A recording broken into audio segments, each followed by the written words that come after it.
संजय अपनी माँ के साथ घर में अकेला रहता था।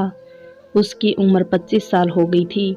उसकी माँ संजय की शादी को लेकर बहुत परेशान थी और बार बार यही जिद करती कि मेरे मरने से पहले तुम शादी कर लो, वरना मेरे बाद तुम्हारा कौन ख्याल रखेगा। मगर संजय हमेशा अच्छी नौकरी मिल जाए तब शादी कर लूँगा का बहाना बनाकर टाल जाता। एक दिन संजय की सरकारी नौकरी लग गई और अब तो उसके पास कोई बहाना भी ना बचा और उसने अपनी माँ की पसंद से शादी कर ली। शादी के कुछ महीनों बाद ही संजय की माँ का देहांत हो गया। अब उसके घर में उसकी पत्नी और संजय ही रह गए थे।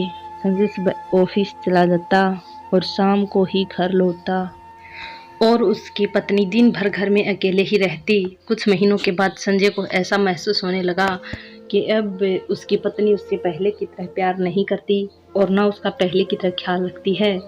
उसे अब अपनी पत्नी पर शक होने लगा कि घर में जब मैं ऑफिस में होता हूँ तो क्या कोई उससे मिलने आता है। अब मुझे अपने शक को दूर करना था और एक दिन मैंने अपनी पत्नी को उसके मायके भेज दिया और घर के कुछ खास जगहों पर खुफिया सी सीसीटीवी कैमरे लगवा दिए। अब जब मेरी पत्नी अपने मायके से वापस आई तो मैं अब रोजाना उन कैमरों को देखता कि उसकी पत्नी सारा दिन घर में क्या करती है और कौन कौन उससे मिलने आता है। शुरू के कुछ दिन तो सब कुछ नॉर्मल रहा, लेकिन फिर एक दिन जो मैंने देखा उसे देखकर मेरे पैरों तले जमीन निकल गई, क्योंकि मेरा शक अब यकीन में बदलने लगा था। मेरे ऑफिस जाने के बाद एक 25-26 साल का नौजवान मेरे घर की डोरबेल बजाता। मेरी पत्नी दरवाज़ा खोलती है और वह अंदर आ जाता है। उसके बाद वह नौजवान गेस्ट रूम में ना जाकर सीधे मेरे बेडरूम में जाता है और मेरी पत्नी भी कुछ समय के बाद उसके पास बेडरूम में जाती है। मैंने उस नौजवान को पहले कभी भी नहीं देखा था, ना तो वह मेरे रिश्ते में से था और ना ही मेरे ससुराल में से। इसके बाद मेरी पत्नी के साथ वह कुछ समय तक मजाक करता है और फिर दोनों एक साथ बेड पर एक दूसरे के ऊपर लेट जाते हैं और उसके बाद मेरी पत्नी और उस नौजवान लड़के ने सारी सरहदों को पार कर दिया। मुझे ये सब देखकर यकीन कर पाना बहुत मुश्किल हो रहा था, लेकिन सीसीटीवी कैमरा झूठ तो बोलेगा नहीं। अब मैं अपनी बीवी को रंगे हाथ पकड़ने का प्लान बनाने लगा। शाम को जब मैं घर पहुंचा तो मेरी पत्नी मामूल के मुताबिक दरवाज़ा खोलकर अपने काम में लग गई। अब तो मुझे अपने बेडरूम और पत्नी से घिन आने लगी थी, लेकिन मैंने अपनी पत्नी पर कुछ भी जाहिर नहीं होने दिया और फ्रेश होकर गेस्ट हाउस में ही लेट गया। मेरी पत्नी ने रात का खाना बनाकर मुझे आवाज़ दी। मुझे तो अब उसके हाथ का खाना भी खाने का दिल नहीं कर रहा था, लेकिन मैं थोड़ा सा खाना खाकर उठ गया ताकि मेरी पत्नी को कोई शक ना हो जाए।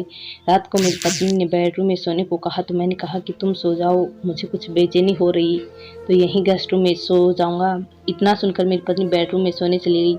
अगली सुबह फ्रेश होकर मैं ऑफिस के लिए निकला, लेकिन मैं ऑफिस ना जाकर अपने एक दोस्त के पास गया जो कि एक सरकारी वकील था और उसे सारी घटना के बारे में बताया और उसकी मदद मांगी। तो उसने बताया कि अगर आपकी पत्नी आपसे बेवफाई कर रही है तो आप उसे रंगे हाथ पकड़कर आसानी से छुटकारा पा सकते हो।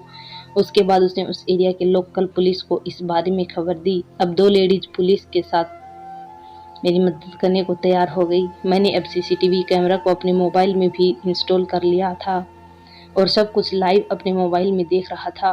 उस दिन तो कोई भी लड़का मेरे घर पर नहीं आया, लेकिन अगले दिन मेरे ऑफिस के जाने के कुछ घंटे बाद एक लड़के ने दरवाजे पर दस्तक दी और कुछ समय बाद दरवाज़ा खुला और वह अंदर आ गया। अब मैंने इस बारे में वकील साहब और पुलिस को खबर दे दी। कुछ ही समय में सभी लोग मेरे घर के सामने आ गए थे। अब मैंने अपनी की से दरवाज़ा खोला और पुलिस और वकील के साथ घर के अंदर चले गए।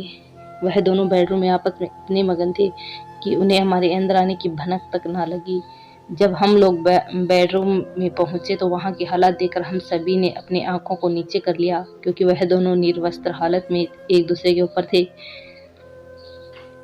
मेरी पत्नी ने कभी सपने में भी नहीं सोचा होगा कि उसे ऐसे रंगे हाथ पकड़ लिया जाए, वह भी पति पुलिस और वकील के सामने। अब वह हाथ जोड़कर माफ़ी मांगने लगी तो महिला पुलिस ने सबसे पहले उसे एक चादर से लपेट दिया ताकि उसका बदन ढक सके, लेकिन अब ढकने से क्या फ़ायदा। उसके बाद पुलिस और वकील ने सारी कानून कार्रवाई करनी शुरू कर दी और सीसीटीवी कैमरा की वजह से ये सब बहुत ही आसानी से हो गया। मेरी पत्नी अब मुझसे हाथ जोड़कर माफ़ी मांग रही थी कि अब मैं ये सब दोबारा कभी नहीं करूँगी, लेकिन अब मुझे अपनी पत्नी से घिन आने लगी थी कि पता नहीं मेरी पत्नी ये सब कब से कर रही थी और अगर आज सीसीटीवी कैमरा ना होता तो शायद मैं कभी से रंगे हाथ पकड़ भी ना पाता। उसके पुलिस उन दोनों को पकड़कर थाने ले गई और पुलिस की रिपोर्ट के आधार पर मुझे कुछ दिनों में ही कोर्ट से तलाक भी आसानी से मिल गया। मैंने ऊपर वाले का कभी शुक्रिया अदा किया कि मुझे ऐसी बदचलन बीवी से छुटकारा मिल गया, वरना पता नहीं बाद में मेरे साथ वह क्या करती। तो दोस्तों, यह एक काल्पनिक कहानी है, लेकिन हमें एक सीख देती है कि पति पत्नी के बीच महत्वपूर्ण भरोसा ही होता है, और अगर भरोसा टूट जाए तो ये रिश्ता खत्म हो जाता है। और अगर पत्नी ऐसी निकल जाए तो बेहतर ही ऐसी पत्नी से अपना रिश्ता ही खत्म कर लो, क्योंकि ये रिश्ता भरोसा का होता है। धन्यवाद दोस्तों, वीडियो पसंद आई हो तो लाइक करें, चैनल को सब्सक्राइब करें।